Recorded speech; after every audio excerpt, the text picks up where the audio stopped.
We keep wondering why Bollywood rarely back films with fresh stories and instead churn out film after film which follow the same masala type movies that we're too familiar with. We keep shouting that the audience is mature enough to handle stories which are not childish and that we don't want movies which require us to keep our brains at home. We want Bollywood to know that a quality audience is waiting for them to deliver something that blows out our mind or keep us in awe. But then movies like Race 3, Grand Mercy and Sonu Ka Titaku Sweetie come along and earn crores in the box office. We have a whole bunch of mindless movies which became blockbuster even though they have the lowest ratings.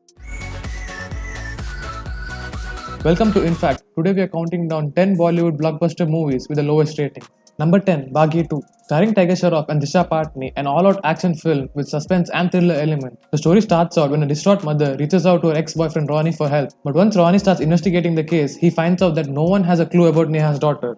The build-up is way too slow and they spend too much time establishing the story, but it does get a bit interesting at the end of the first half. The second half is again slow with the suspense, and then there are songs which, to be honest, none of us are interested in.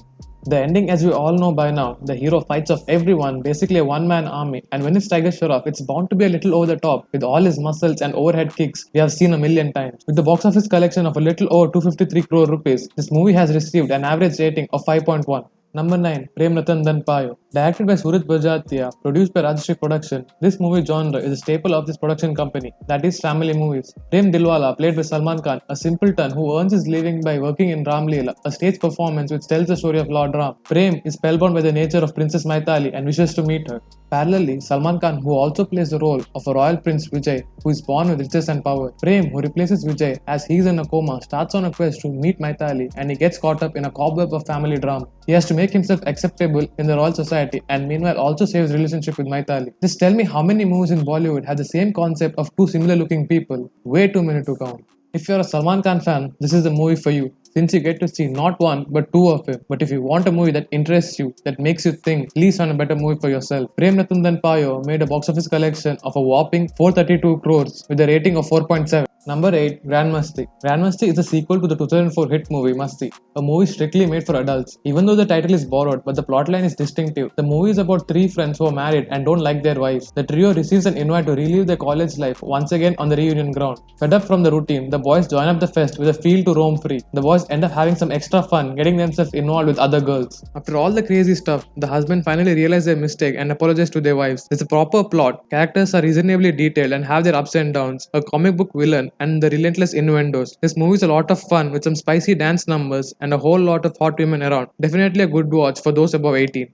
It's a kind of movie which you watch to kill time, and I'm pretty sure this movie passes as mild porn. With horror and thriller movie in competition, this so-called adult film has a box office collection of 145 crores and an overall rating of 4.3. Number 7, Tubelight. Tubelight is an official adaptation of the 2015 Hollywood film Little Boy, where Salman Khan plays a clumsy yet golden-hearted man-child. Set in Jagatpur, a pretty North Indian town, during the Indo-China War, the locals who have little to do except laugh at Lakshman's antics or scold him. Banne Chacha mentors him, imparting Gandhian gyan at every given opportunity. Narayan, who's a local bully who slaps the hero without provocation, making the slaps sting less and irritate more. Things brighten up a bit when the drop-dead gorgeous Lieling and her son, who are Chinese immigrants, move to Jagatpur. But even this track seems like a ploy to play up the Hindi Chini bye-bye sentiment. This movie kept me longing to have Sohail back on screen, and those are the words I never thought I'd say. I feel the war sequences could have been written and filmed better. The film is based on values of family, faith, and patriotism. Doesn't manage to convince the audience because often the emotions barely scratch the surface. Overall, everyone besides Salman is good here. Om Puri is charming as Banne. Sure, he looks like he walked straight off the KFC logo, but it's still wonderful to watch him chew on the watermelon and tell us how faith can move mountains. This movie made a box office collection of a little over 211 crores. This movie has a rating of 4.2. Number 6, Thugs of Hindustan. Action, adventure, and fantasy is a genre that you associate with Hollywood's big ticket movies. Thugs of Hindustan had the aspirations to be a big budget entertainer. The film has the look and feel of a top grade adventure film, but the lackluster writing and the tedious narrative dampens the whole experience. The story begins in the late 1700s, where a cunning British officer named Clive deceives the honest King Mirza and dupes him of his family, kingdom, and life. The young Princess Zafira is the only one who escapes, along with the king's trusted guard, Khuda Baksh. And many years later, they form a gang of pirates who are basically a bunch of good people. Their only mission is to get their kingdom free from Clive and his company rule. One of the disappointing aspects of a movie is the music by Atul and Ajay that doesn't add to the narrative. While the individual performances by Amir Khan and Amitabh Bachchan are noteworthy, the rest of the cast just never comes together. Apart from the funny moments and the good visuals, the movie doesn't really have the punch or the thrill that is required to pull off a film of this scale. At 2 hours and 45 minutes, the film feels a little too long. It's a real shame because Thugs on the first look seem to have all the ingredients for a good adventure movie. Sure, it looks copied, but at least we had something to call the Indian Pirates of the Caribbean. But now it just looks like an insult to it. The biggest disappointment, without question, is a wasted opportunity of a plot that squanders the possible chemistry between Bachchan and Khan. This film grossed a box office collection of 320 crores and acquired an overall rating of 4.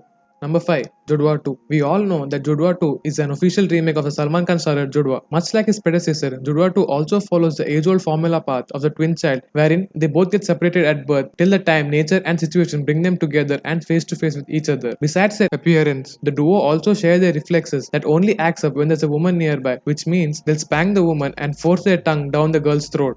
I mean, almost everything in Judwaa 2 reminds you of Judwaa, only this time the comedy of double acting takes place in London. This only helps in promoting London tourism and doesn't add anything to the story. A few jokes on the English people and the Gundas are all white. Except for the introduction and the portrayal of new characters, the script of Judwaa 2 offers absolutely nothing new and very conveniently rides on the shoulders of Judwaa. The script of Judwaa 2 definitely looks and feels overconfident with respect to it being a remake of Judwaa. This is the only movie in the list where Salman Khan is praised for his performance. Funnily enough, in a movie he's not even acted in, and for a movie he did 2 decades ago. This movie made a box office collection of a little over 227 crores and received a rating of 3.9.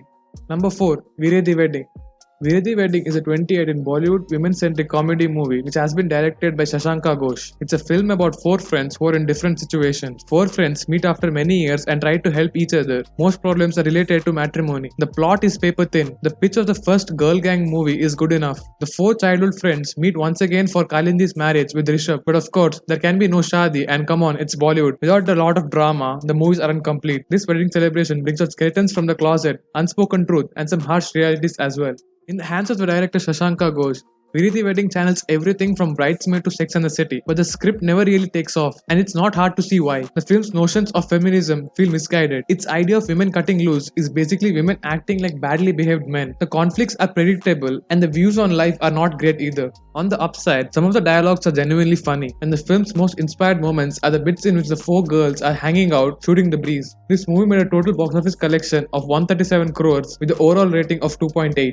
Number 3. Race 3. I'm just gonna remind you of the effort that went into the writing of this movie with the dialogue. Our business is our business, none of your business. That shit still cracks me up. Race 3 is an atrociously brainless movie. Even by our horrifically low standards of popular entertainment, this one just takes it to the next level. Its existence single-handedly diminishes the intellectual capacity of humankind over 160 minutes. It is made by a choreographer who thinks he's a director and yet boasts of perhaps the worst soundtrack of all time. It had 8 music directors and 10 lyricists, one of which is Salman Khan, who I'm sure is behind the poetic depth of nobody knows what the future holds. Let's give it our best. I found love, love, love. I mean, come on, man. The screenplay is really bad, the dialogue's even worse, the performance half-hearted, and the final outcome is a sorry wreck of a movie that blows up more automobiles than Rohit Shetty has ever done. What the film lacks is genuine firepower. Race 3 is a mere showreel for Salman Khan fans. It's really difficult to sit through 160 minutes of terribly bad filmmaking. As for rest of the cast, I feel bad for Bobby Deol and Jacqueline Fernandez. This movie made a box office collection of 244 crores and a rating of 2.2.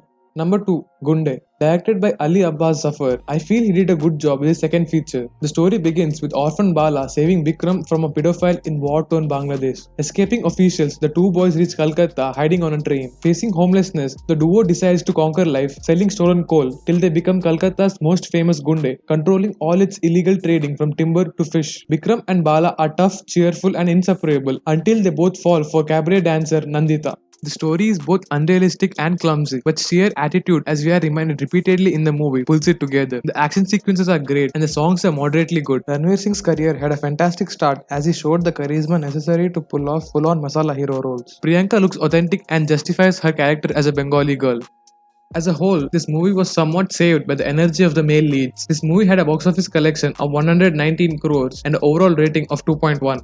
What did you guys think of the movies in this list so far? And I'm pretty sure almost everyone who has made this far into the video knows which movie is in the number 1 spot. Before we dive into it, be sure to hit the subscribe button and like the video if you enjoyed. Number 1. Sadak 2. Before we get into this, let me remind you that this movie wasn't released in theaters as you all know. It was released on Disney Hotstar Plus, and the collection is an approximate amount. Now let's get back into it.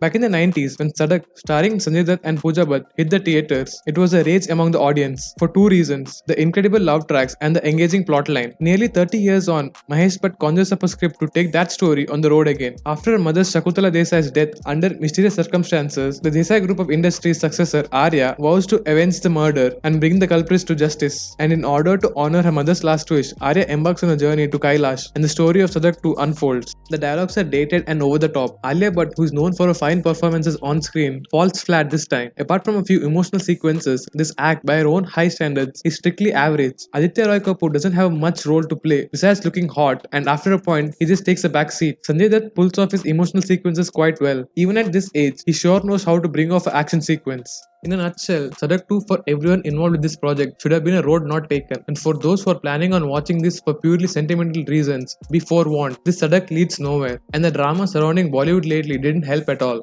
I think we all saw it coming with the response the trailer received. So that's it for this video. What did you think of our list? Comment down below if you missed anything. See you in the next one.